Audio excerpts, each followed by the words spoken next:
बिसमुरिनिफ्राय सरलपारासिम थांनाय जे लामा बे लामायाथ' गाज्रि बे समस्तिनि आं MLA बेखौबो जोङो खामानिखौ मावनो हागोन आङो सरलपारा उल्थापानि बिसमुरिनि रायजो राजाफोरनो फोरमायगासिनो दं मुख्यमन्त्रि पकिपत बे आसनि बे लामाया जाखांनायनि उनावनो बे लामायाबो जागोन होननानै डिपार्टमेन्टआ आंनो खोथा होबोबाय थादों बे खोथाखौ आं रायजो राजाफोरनो फोरमायबाय थादों आरो टेम्परारि भाबै बे लामाखौ रिपेयारिं खालामनो थाखाय BTCनि मानगोनां चिफनो फोरमायनानै जों होदोंमोन आरो बिथाङाबो बेखौ गो एहेडआव मावनो थाखाय मोनसे अर्डार होदोंमोन नाथाय अर्डार मोनग्रा मानसिफ्रा जि थि समाव मावैनि थाखाय एसे गोहैले खालामदों जायनि थाखाय दिनै अपोजिशना बायदिसिना बुंदों बिथांमोना माने सानसे साननै माने JCB लानानै ससे बहाबा एरखुनाय बहाबा एसे एनै थाइसे थाइनै अन्थाइ गारना होनानै बेखौ मोनसे इस्यु खालामनो नागिरदों खिन्थु बिनि थागिबि रायजो राजाफ्रा मिथियो जे MLA हिसाबै मा खालामगासिनो दं बे ओनसोलाव स्कुल गोदानै गायसननायनि थाखाय बिल्डिं हरदों बे ओनसोलाव माने बर्डार फान्डनि थाखाय माखासे खामानि मावगासिनो दङ उल्थापानि बायदियाव दिनै कुनु दिन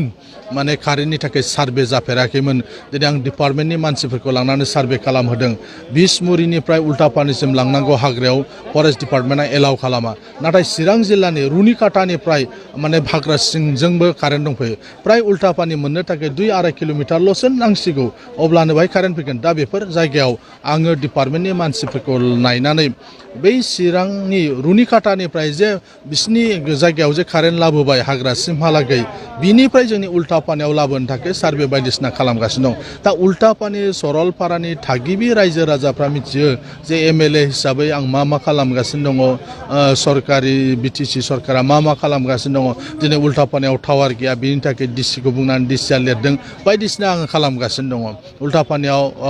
आरो सरलपारायाव नि थागिबि रायजो राजाफ्रा मिथियो खिन्थु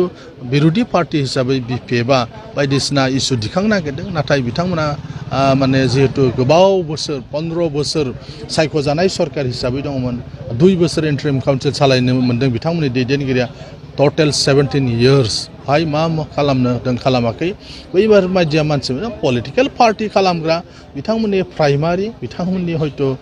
माबा कमिटिफोरनि सासे सानै ओंखारनानै पार्टीनि वार्कारफ्रा दासान्दि बेफोरबायदि बाथ्राफोरखौ बुंलागासिनो खिन्थु